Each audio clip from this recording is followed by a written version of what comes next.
You feel on Daily Blast Live, and it's more than a sense of, oh, we're gonna do your hair and makeup. We're your slay team. Yeah. We here, girl. Yeah, we about you're to take it coming over. with energy. Exactly. Jaray, like we stopped for a second, or you stopped for a second, and you were like, "I'm proud of you," and I'm like, "I'm proud of you." Yeah. Like, good job. Like, we did this. Exactly.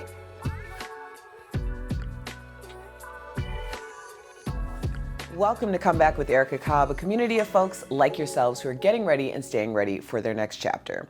Well, if you've been following me for the last 5 years, you'll know exactly who my guest is today. Not only is he my makeup artist for our show, Daily Blast Live, but he is also my amazing friend. He is a member of my team for life. And speaking of teams, he can be a member of yours too, because he is the owner and founder of my Slay Team, which is worldwide, honey. Get into it for all of your slay needs. It's makeup artist to the stars, Mr. Jaray Daniel. Welcome to Come Back with Erica Cobb. Thank you. What an introduction. I'm Yes, like, girl, do I need to honey. put on heels real quick? Hold on. Well, you better, yes, slip them on. Hold on. We got the Okay. invisible heels on. Thank you so much. I am so happy to be here. I feel like this has been such a long time in the making, and it's just a pleasure. I know. Well, first of all, we have podcasts every day when I'm sitting in your chair. Legitimate.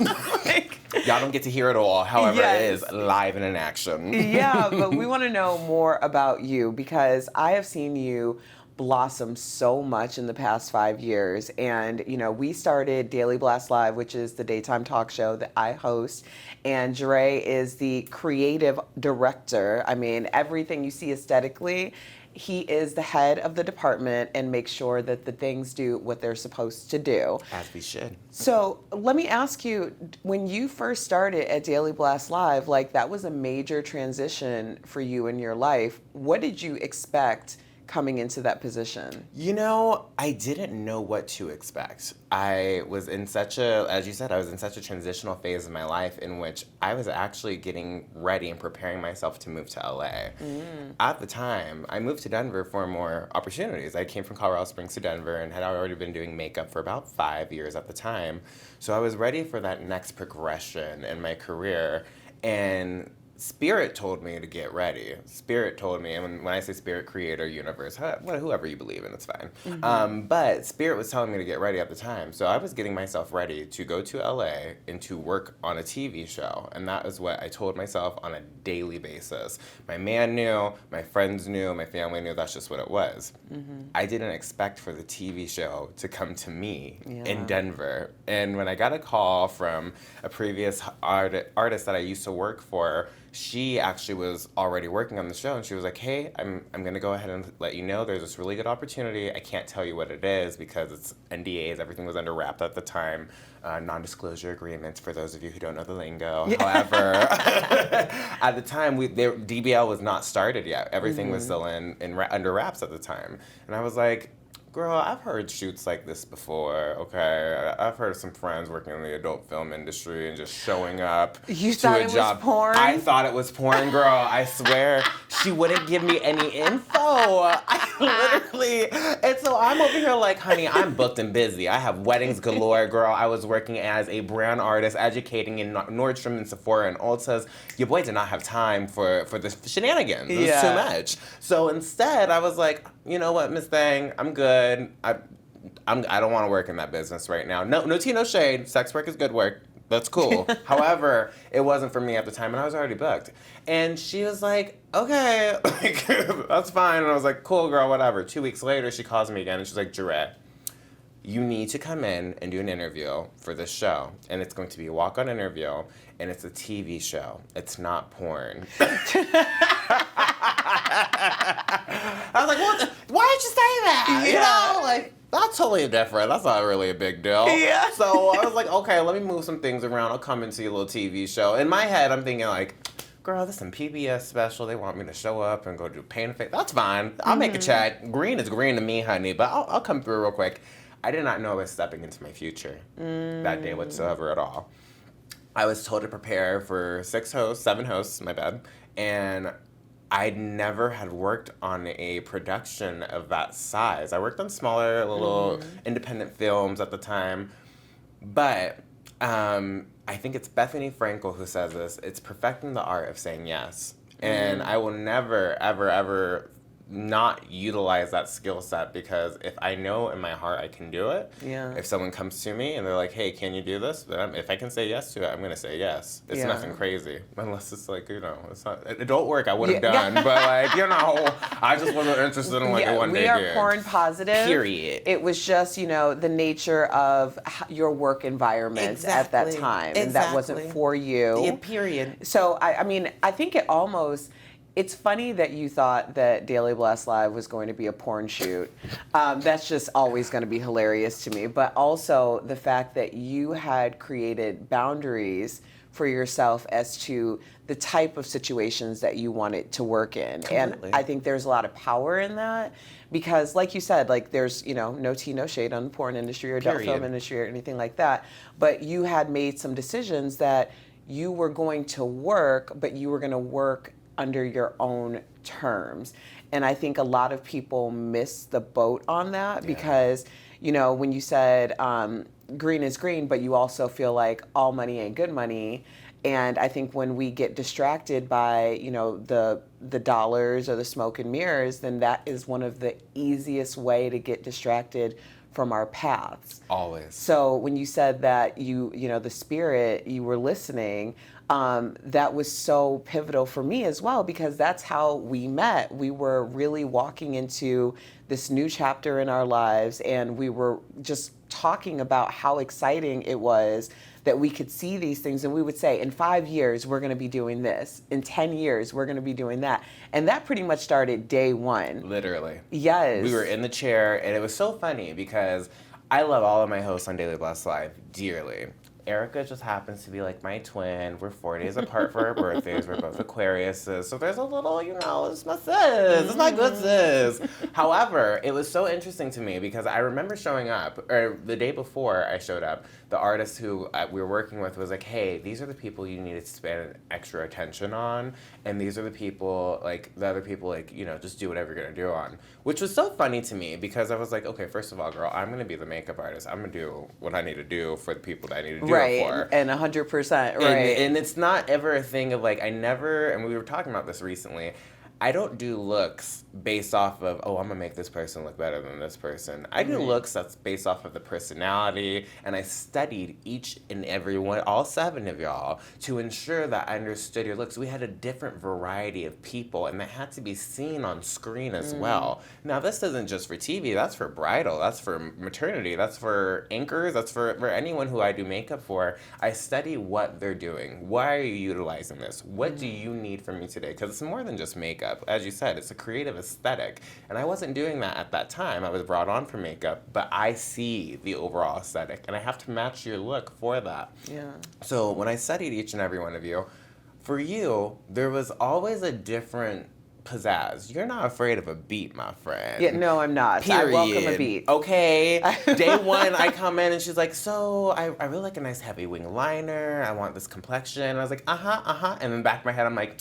bitch, you don't even know sis. I already got you down, honey. You and Ebony still, I was like, we gonna paint shop for the days, girl. Yeah. And we had Sam there. Sam has a really clean aesthetic, very, very clean, and her look is very, very tight. Jen Wiederstrom at the time, she was a fitness girl. I can't give her a full paint, honey. Yeah. First of all, she would have killed me, okay? Yeah, she would have. Literally, what the hell did you do to my face? But second of all, it didn't match her brand, and all of you had already created these brands. We had to make sure that these looks weren't perfect for you. So it was really serendipitous when we were talking on that first day, and we were going over these looks, and you looked in the mirror like, damn, this is something. And it's so funny, I purposely gave you an updated version of that look today, because I remember on the end of that day of that show, our previous executive producer came up to me and was like, hey, so this is a talk show, and Erica's look, don't you think, I hate when people say this shit, don't you think it's a little loud? It's a little nightclubby.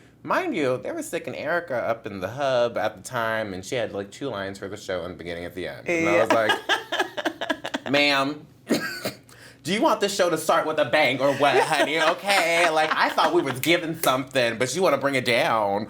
Okay, that's fine. But I learned through that process, okay, you got to give people what you want and give them tidbits. Now, who's still here 5 years later? Oh, yeah. Ooh, sorry, Mike. I'm bad. I didn't mean to go that route, baby. But it's one of those things that you have to be adaptable in this industry. You have to kind of work on those things. I did give you more natural looks, but we created our own magic through that. And I think it's so beautiful to see how we have grown together and we've had those goals together. And we all were manifesting so much at that time. And to see all of us grow through those manifestations. I mean, you bought the ticket for auditions. Oh yeah. Before you even knew. I did. You already you claimed that before it was done, honey. So you know? yeah, for those of you who don't know, Daily Blast Live casted in June of 2017, and I got the casting notification, and I saw what they were looking for. I knew the dates of the casting, so I bought my plane ticket, and I also secured a hotel in LA because I was in Denver, and I decided that I don't care if they ask me or not. I was going to LA and I was going to audition for that show. Period. And literally, like, the day before I was leaving for LA, I got the call. And there was only like 40, maybe 50 people who got a call to do the audition. And I was like one of the last people asked to go to the chemistry audition. And you were there already. Yeah. Everything was already aligned for you. You were in Denver. You had you were studying what to do. And we talked about this over the time, and it's so crazy to me how you literally were preparing, you were coaching yourself on how to be the best TV show host possible. Even though you weren't given the position at the time, to be on the table, 5 years later, you make some damn good pieces on that show. And I don't even want to say you just talk. There's pieces of art that you talk about and how you talk, and it's magical to see how we just have grown in that aspect and to see you grow in that aspect truly. Well, thank you. But we're talking about you. Oh yeah. No, it's funny when Jaray and I talk though, because there's so many parts of our stories that are so similar. Truly. That we're just like vibing on like, well, how did you feel about this, or what were you anticipating for that? And there's so much similarity there. But when you're talking about like, the manifestation, because I just remember you have always, like from the beginning, been such a light on set. Like you just bring so much energy and you pour into all of us, and that gives us the confidence to go out and do what we do. So how do you get poured into? For a long time I didn't. For a long time I didn't know how to. I'm the oldest of, if you put all my siblings together, 9 kids, right? I'm the second oldest if you think about, but we ain't gonna talk about that one, that's fine. However, I've always been on that level of, you gotta take care of this, you gotta put on for these people, you gotta do A, B, and C. And when it came to like going to get things like in high school and whatnot, I didn't come from a rich family. I came from a very low to middle class family at the time. My mom was a very young mother, was going back to school to become a nurse while I was in high school. When my stepfather at the same time was doing everything he can to make sure that ends meet for all of our kids, and we just didn't have it. So I had to find ways for myself with making money. I started working when I was 14 years old, doing sign spinning off of a corner for a house, and then moved up towards working for a bank at the time and A, B, and C. And through that time, I always thought pouring into myself was buying things for a long time and buying food and, the smaller things of like, well, I couldn't get this in-house. So this is what pouring it into myself is. And it wasn't until I would say the last 2 years in which I really started to realize, COVID actually helped me to realize that I poured so much into so many people for 26 years. And I didn't know how to, I don't want to say I didn't know how to love myself, but I didn't know how to take care of myself in that aspect. And over the last year and a half, I've really been studying that, and COVID gave me that time. I was furloughed from Daily Blast Live after working there for 3.5 years. And I had a lot of time to really think about how do I take care of Jaray? Who takes care of Jaray? I have a great partner who I've been with for years, and we do pour in each other in that way, which is great. But I had to find what makes me feel good, you know? And I hadn't done that since I was like doing drag 10 years ago almost now. And now I'm finding that taking care of me really is what pours into myself. I work out 4 to 5 days a week now. During COVID, I gained 60, 70 pounds or so, and I've just got down to 200 again, thankfully. And I'm in the best shape of my life because I take it's not even just working out, it's not just eating good, it is literally a sense of therapy for me, you know? And on top of that, I do therapy as well, and that is what pours in. Ooh, let me tell you, I'd be pouring into Jaray's cup with some therapy, my friend. You know, we were talking with Melody recently, and I was in the room, and she was saying, Melody Holt, so sorry. Melody Jaray, I'm so sorry. This thing, she's beautiful. My goodness, my goodness. And you know, one of the biggest things I heard when she was talking was like, when she's looking for a partner, she's not looking for someone who just goes to therapy as a punch card. She's looking for someone who's consistent. And I've gone to therapy probably every week, if not every other week, for the last 7 months. I swear to God, it has changed my life. It makes me think differently. It makes me take those moments to pause and pour into Jaray. If I need to stop and go get a coffee and sit in my car for 20 minutes and not hear anything, that's pouring into me now, you know? If I want to go buy a suit and take care of myself because, you know, I've lost all this weight, blah, blah, blah, it's not buying that. It's the sense of taking care of my aesthetic the way I'm taking care of others. So it's been a really interesting journey, and I'm finding and learning every day how to pour in myself more at this point. And it's really wonderful. Well, first of all, it shows. You know, there's something when someone is like really walking in their truth and taking care of themselves, and really in a place where you're at peace. Truly. It radiates, like it's contagious, you know, like even just inside baseball. But this morning we ran into each other at in the gym. We're in Vegas right now. And Jaray, like you stop for a second, and you're like, I'm proud of you. And I'm like, I'm proud of you. Like, good job. Like, we did this. Exactly. But, you know, in those moments is me pouring, although I'm pouring into you, I'm pouring into myself too, because we made a pact last night. And it wasn't anything serious. We didn't like pinky promise on it or anything. I was like, I'm going to the gym at this time. You going to the gym? She's like, yeah, I'm going to be at the gym too.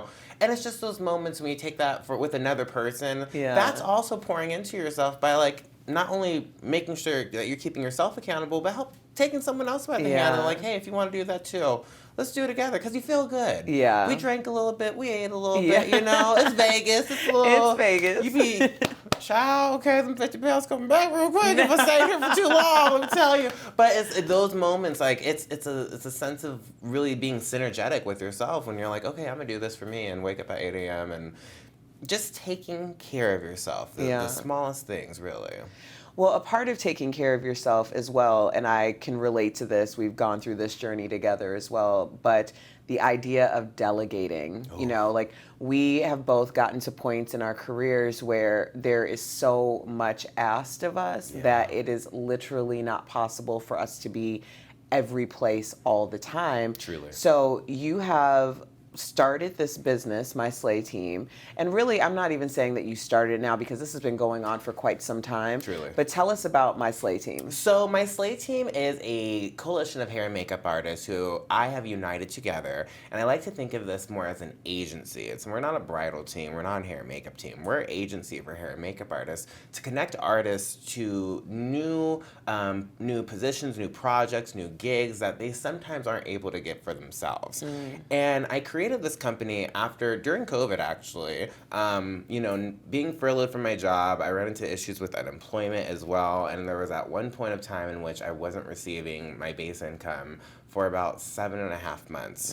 And I had to get back into the workforce. Even though I had a job, I had insurance and all that, my job was still secured, thankfully, and I was very blessed with that with Daily Best Live. But with COVID and the pandemic, physically touching, they didn't know how to make sure that my job was safe and keep you guys safe at the same time, which I understood. I wasn't mad at anyone, but my situation got really, really hard between having no unemployment, getting back into the workforce and freelancing again, and like helping with brand education and training artists in Sephora's, Ulta's, and Nordstrom again, which I can always go back to, thankfully. But on top of that, my boyfriend at the time, 6 years at the time, was in a head-on collision. And he was also unable to work for quite a bit of time. And our bills piled up. I've never not paid rent before, being completely honest. That was one of the things I've always, with my bills, I'm very financially savvy, thankfully, from working in a bank very early in my life. And for the first time, I couldn't pay rent for 3 months. And it was really hard because it was one of those moments of, I'm trying to, like, it's a real quick second. But it's one of those moments because I didn't know what to do, you know? Like, my boyfriend, it's not his fault. He was on this head-on collision and car accident. We were in COVID at the same time. All the while, which a lot of people don't know, I was actually back in beauty school. At the same time trying to finish my cosmetology license. So I was paying my school off so I can make sure I got my cosmetology license. I worked as a makeup artist, but in the state of Colorado, technically, I was under a very, very tight umbrella in which, even though I didn't have my licensure, I had a lot of certifications and I worked in production, so I could do makeup through loopholes, let's say that. But I wanted to make sure I had my license, so I was in school at the same time. I had no money. And I was just sitting there, and I thought to myself, I am never, ever going to be in this position again. There will not be anything in the universe that will allow me or force me to be in this position again. And I will never rely on one source of income ever again. And if there's one thing anyone takes from this podcast, from little 28-year-old Jaray, please never rely on one source of income. You just never know when something can be swept under your feet, whether it be from the pandemic, whether your job closes, whatever it may be. Please always have a backup plan. Always. That's something my mom's taught me for years. Always have a backup plan 1, 2, and 3. She's a Capricorn, honey. She don't play that, okay? Right. So I was kind of sitting there and I was like, how do I make another source of income? I do makeup. I do hair. And I realized for years I passed on these opportunities to other artists, whether it be adding on a hairstylist, whether it be adding on for a makeup position that I couldn't do. And I'd always set everything up for people. I'm like, hey, this is the day rate I negotiated for you, blah, blah, blah. And I realized I had been working as an agent for free for at least 6 years at the time. And it wasn't anything I was mad about, but it dawned upon me that this can be a business. And working in the industry, I realized this is the same thing that models do. This is the same thing actresses do, that talent does for on-air hosting. Everyone has a manager, okay? So why can't I be a manager for artists? So my Slay team was discovered by me, I want to say about June of 2020 at that time. Or I'm sorry, that was August of 2020. And I was piecing it together and I was like, okay, well, I'm Jaray for the Slay, so like, what is this? I'm going to personalize this for my client, so it's their artist. And we are always there for you as my Slay team, as your friend, we're your group. It's, who did your makeup? Oh, my Slay team. You know, it's the best thing to roll off the tip of your tongue. And no tea, no shade to any other branding or whoever else has a group of artists or app, whatever it may be. But there's something about saying it's mine that gives you a sense of, like, those my girls, those my friends, they gonna get me together. And that's what we do. We show up and we show out. We currently have a team of 17 artists across the nation. And we specialize in artistry, whether that be for bridal, production, commercial work, events. We recently had an event out in Aspen that was a huge 30-person event in which they were doing like a big dance out for just cause really. So we sent 4 artists out to Aspen and they had a great time and were able to do some really cool makeup and styles. And I realized through building this business, as I was saying earlier, not only was I connecting a lot of these artists didn't know how to market themselves. I constantly had people asking me, how are you getting to where you were doing pre-COVID? How do you do this? How do you do that? And then when I was back in the field doing all this stuff, people were like, you're just balancing all of this? Like, what happened to your job? What's this? What's that? I'm like, oh, yeah, but, like, now I'm bringing on artists with me. And I'm going to go back to my job whenever they asked me before it. That's totally cool. Whenever they did, 2021.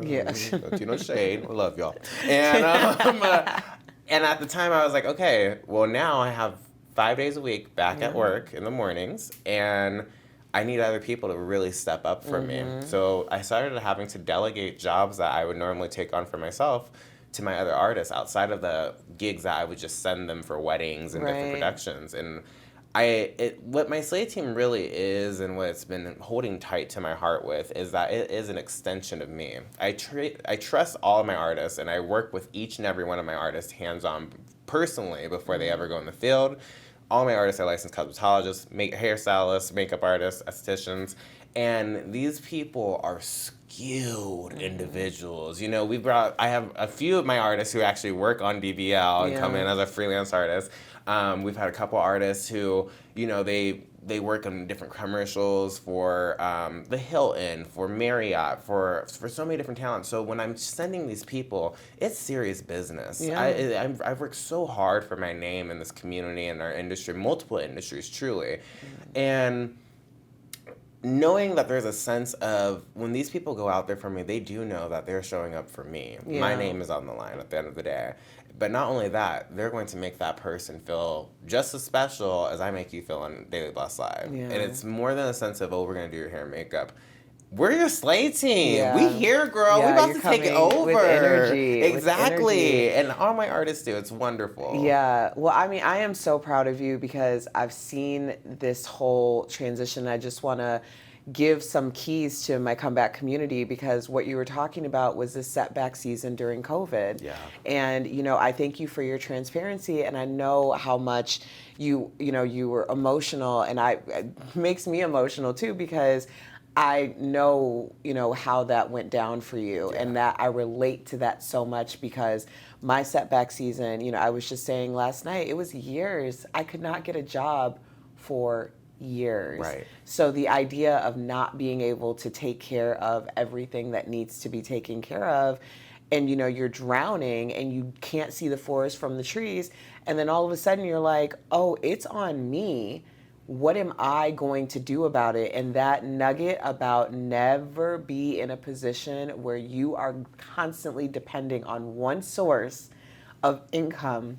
I know a lot of people are like, well, I don't have time, you know, like, but what you did was you took your passion, you took your skill, and you said, how do I think about all of these tools that I have in my arsenal and create something for another stream of income through this same vein? And you came up with My Slay Team, and it is brilliant. And for people who are thinking about, like, this is my skill set and this is my job, but think about what else can I do with this skill set. Think about it as a university, a collection of colleges that at the end, like, you're getting another degree. And that's what we're working on right now. You're listening to Come Back with Erica Cobb. I am speaking with Mr. Jaray Daniel, hashtag Jaray for the Slay. Come on. So Jaray, first of all, I listened to your podcast that you did with our girl Angel Martinez from Angel Aesthetics, her and Lex, and it hurts to be pretty. Yes. So y'all check that out because you went through your whole journey of how you got to be where you are today, and including, you mentioned working at the bank, and you know, you did drag, and you worked for a multitude of brands and department stores.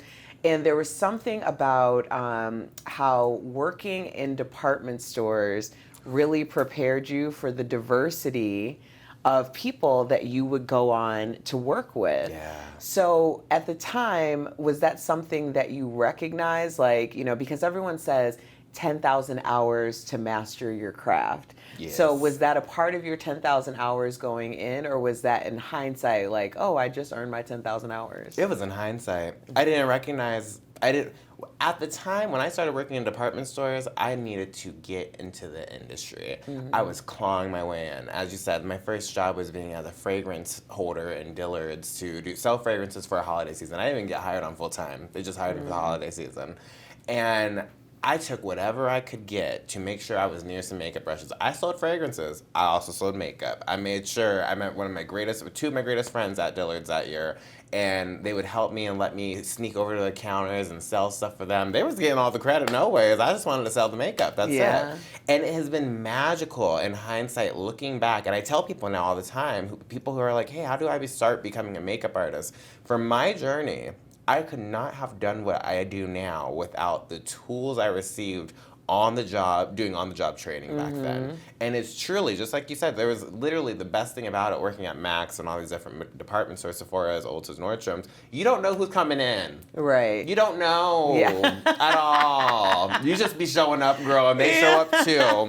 And then you have a task. They're going to tell you a problem. You need a solution. Yeah. That's just what it is. And it's basic business at the end of the day. When you think about it, it's a problem, solution. That's all you need to do. But it really helped me and tested me on a daily basis, whether it was covering bruises from a facelift or, you know, maybe someone's husband got a little crazy with them and they needed not only a pep talk, but they also needed a couple of scarrings to get covered up. I was doing special effects. Yes, girl. I had people coming into Nordstrom at one point in which... Like DV? Yes, honey. And it was one of those moments where you can only say so much. There's policies in place in which you're not supposed to get involved. And this is the sadder part of being in the artist community. So many people think of the red carpets and all of that. That's fun, don't get me wrong. But I dealt with a lot of women and men who would come in after having fights with their partners that would get physical, and you know, they don't want to go to their girlfriends. They can't go to their friends and talk about this. This is something for them that's personal. I don't recommend it. If you are in a situation like that, I would highly recommend reaching out to a friend or family member and getting out of that situation if and when possible. And you're not alone in that by any means. However, some people aren't ready. And you can't force anyone to step out of a shell that they're closed into themselves. Right. You know? So they're coming to you to literally cover up. I had girls that would ask me my schedule for a week when it would happen, and they'd be there when the store opened so that they could go to work. No. You know, they would try and do what they could. I never ever considered that. Yeah, it's one of those things it's the saltier part of the industry and coming up. And, you know, you have to apply light pressure and then all at the same time pouring into someone once again and like, hey, girl, you know, you're beautiful, you're strong, you're smart. It doesn't matter what this person said or A, B, and C. But in hindsight, once again, having the capacity to take that on, I'm going to tell y'all something, okay? Taking all that on, you can't do. For a long time, I would take all of it on. It would be a burden onto me, and I would absorb it for other people. And I had to get into, you know, I believe in crystals and stones, as well as the creator and some spiritual stuff. So I really had to start locking myself in, and I started wearing evil eyes, and I have a Hamza tattooed on my right hand because this is my dominant arm in which I do services with. So it blocks that energy for me so that I don't take that on at the end of the day. Believe in what you want to believe. You know, I got a little cross too. I got a couple things, honey. You know, I'm a strong believer in multiple things. But I had to start finding ways to dispose of this extra energy because it would just grasp onto me. And then 3 days later, you're thinking about something and it's just hitting you in the back of your head, so to speak, you know? But in hindsight, those moments were the greatest moments of my career because I learned how to do things quickly. I learned how to make people feel good. And I learned how to make business transactions all at the same time and got paid for it. We call it DBL University at one point, you know, early on. And it is. You're constantly learning something. However, it's a baby. We're babies in this career sense, and we're constantly learning. And at that point, that was my artistry university, and it was for free. Okay, honey? Yeah. You know, wow. Yeah, that's a lot because you mentioned earlier that we're 4 days apart. Well, we're not 4 days. 4 days in many years. Okay, like, Jaray's like, I've called sometimes, I'm like, that's my baby because I'm literally closer in age with his mother than I am with him. It's true, but it's fine. But we are both Aquariuses, and we are very empathetic people. Like, it's hard to shut that off because especially if we're in a position where we can help someone, like, we're always inclined to think that way and do that. And so when you are constantly receiving like energy, for me, it happens a lot because of the stories that we cover on the show. Like, the past 2 years have been so difficult because I am so heavy-hearted about so many terrible things that have been happening in the world, and it's very difficult to just shut that off. And for you, that's a very intimate space. You're like, the closest to someone as you're providing services. And so I can see that energy exchange. But I wanted to go back to something that you were alluding to earlier, and it was the idea of the hustle. Yeah. Because when you talk about all the jobs that you took, those weren't necessarily the glamorous sides of the industry. No. And it's interesting now because I always say, like, you got to be careful about ego. And there's a saying, like, ego is edging God out. And for people who aren't believers, edging good out. Okay. Because people look at your life now and your photos and the people who, you're providing services for and all of this stuff. And it is fabulous. And it is. You can't tell me nothing, honey, okay? But if you go back and look at you, 6 years ago, you were still doing those things. Yeah. It's just that the value to the average person looking from the outside has skyrocketed because it looks so damn good now, Right. Exactly. But you can make anything fabulous because when you were at Dillard's, you were there with enthusiasm. I didn't even know you then, and I already know that. Period. And it was. And those were the moments in which, like, when I got hired on, it wasn't based off of my artistry. I didn't have anything. I had drag makeup at the time, and at the time I was still learning. I did my first wedding when I worked at a bank still, and I was doing drag at night. But the hustle, if you want it, if you want it bad enough, you gonna work for it. Yeah. I worked 12 to 15-hour days several years. During the COVID process, I had to make up my income that I lost. I was normally making a good chunk of change between the talk show and doing weddings on the side. Now I just have weddings. I have to go back to working in Sephora and whatnot. It's not bad, but I didn't have the authoritative, I didn't have the title that I left with. I came back in just to help for people. Yeah. So now I'm balancing 3 different jobs, plus my own personal business, taking on weddings and gigs still, and working at a salon in between to help just to pay the bills. Yeah. But at one point, I remember someone said, why don't you just go to King Soopers and go, bag groceries because it's COVID right now. That's not for me. There's nothing wrong with that. Yeah. There's nothing wrong with that. If I needed to, I would. At one point, I was telling people on Facebook and whatnot, hey, if people need help mowing lawns and whatnot, let me know. But I wasn't going to sign my schedule to King Soopers at the time. Right. Just to make ends meet. That wasn't for me. Instead, I'm going to go back to what I know. And while I am in this phase and in this down period in which I'm learning again, I'm going to perfect my skill set again. I'm going to make sure that the skills I had coming into DBL are right back on the money. Right. And I can make sure that this business and other businesses, I worked for Kate Somerville at Cosmetics, Lancome, and then myself during that time period, and I was balancing 3 different retailers, 3 different brands, completely different brands, and then going to do weddings and personal clients still. Yeah. For myself. There was days my partner didn't see me, and then on top of that, taking on production jobs and flying out and doing different traveling jobs too. My partner didn't see me at times for 12 to 10 hours sometimes. I mean, and we had 2 dogs, and it was one of those things in which I felt bad, of course. I want to spend time with my partner. I love him. He's great. He's an amazing guy. But I'm not going to sacrifice my time and my being just to make ends meet. Instead, I'm going to make sure this money I'm making is going to be some type of surplus for me in the future. This was an investment for me. It was more than just making money. I need to invest into myself at that time, in which I did.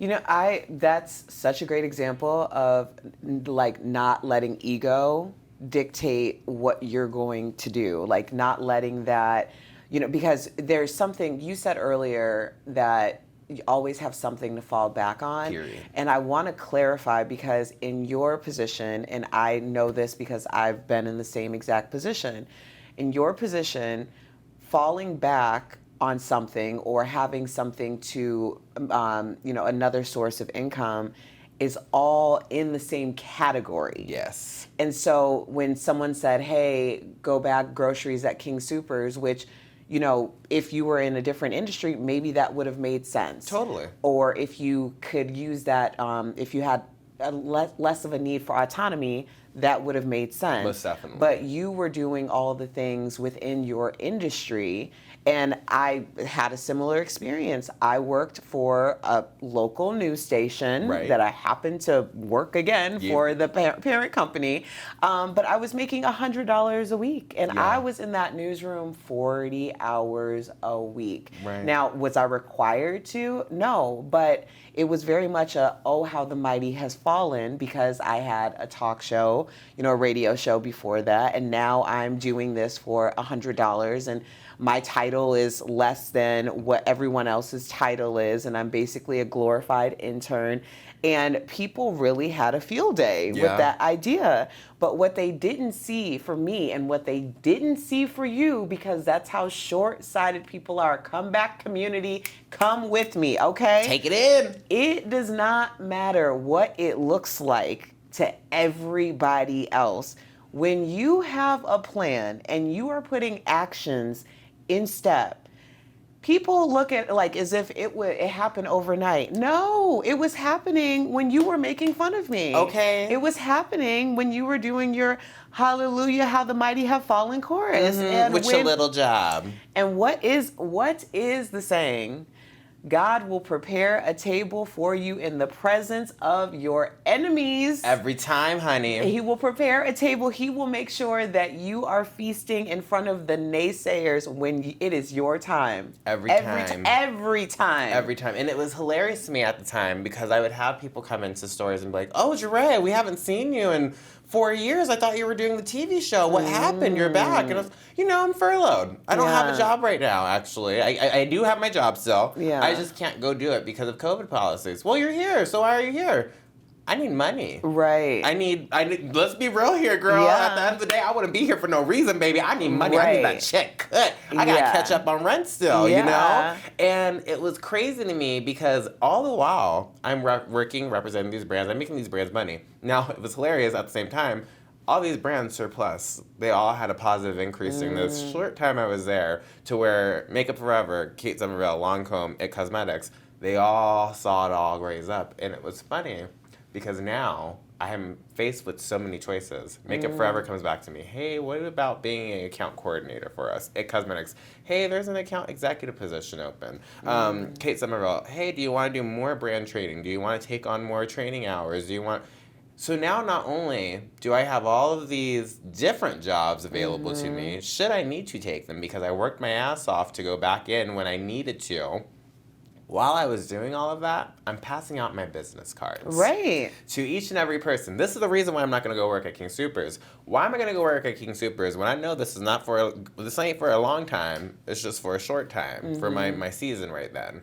So in the meantime, I was investing into myself and building my clientele and making sure my clientele, again, knows where to find me. So I'm passing out all these business cards to people. So what happens? I'm offered all these job positions. I'm making my income back. I'm perfecting my skill set. I'm practicing my artistry.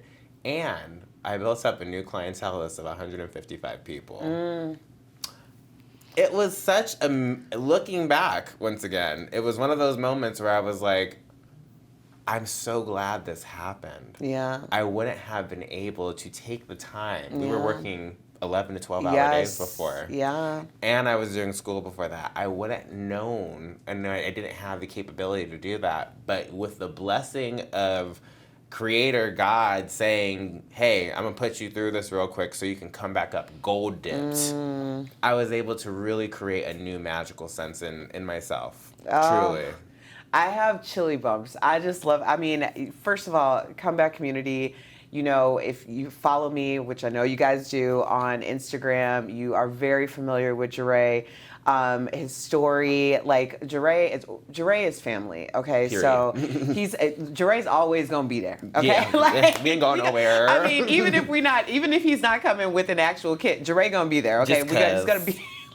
we're going to have lunch, we're going to have dinner, whatever. Literally. But I hope that you guys really get a sense of, what it takes, because I think for your industry, it's very aesthetic. It can be very glitz and glam, and I love that. I love that for me. I love that for you. Okay. But there's a story, and I really appreciate you being so transparent with yours. Yeah. Please, if I would love to continue, obviously, we could talk forever, and we always do, and you're going to come back on. Yes, ma'am. And we'll get more into things. Yes. Comeback community, if you have questions for Jaray, definitely hit me up on Instagram or on my online home, comeback.tv. Jaray, where can they find and follow you? You can follow me at Jaray for the Slay, honey. That's Jaray, Jaray, FORTHESLAY. And you can also find me at My Slay Team. We are a global artistry connection group. We're creating and connecting artists to new opportunities and making sure that our clients are getting the artists that they need for production, weddings, and commercial projects alike. Comeback community, check out more on Jaray on my online home, comeback.tv, for all the ways that you can find and follow him. And I just want to give another shout out to It Hurts to Be Pretty. That podcast Jaray was on and talked about techniques and different brands and just so many wise wisdom keys shared. So make sure you check that out as well. And as always, thank you for listening to Come Back with Erica Cobb.